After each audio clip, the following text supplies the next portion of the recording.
Am I the asshole? Wife asked for it and then got upset when it happened. I'm 38M, a wrestler. I used to compete at a high level. Obviously, I don't compete anymore, but I still lift weights and wrestle for fun. My wife, 36F, and I have 3 kids, 15F, 11M, 9F. I enrolled all our kids in wrestling at the age of 7. The older 2 have been training and competing since then, and the youngest didn't like the sport.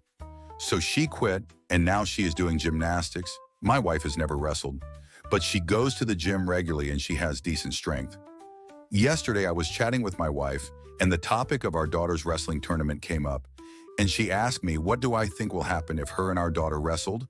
And I told her that she has no chance. She answered, she is not beating me. I'm much stronger. And I told her, you can try if you want to, but I'm telling you, we'll get ragdolled. And she said, okay, let's do it then.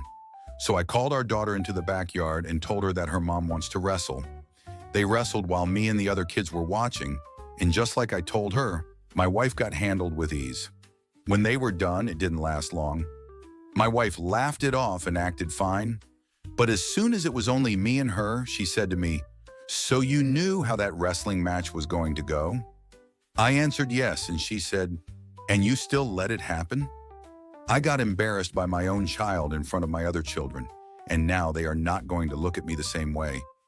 I told her she is the one who asked for it, and the idea that our kids will not look at her the same way is completely false because I taught our kids to be graceful and respectful in victory and defeat, and I'm pretty sure they have respect for their mother regardless of what happens in a wrestling match, even after I said she wasn't not convinced and still upset, which is not justified in my opinion.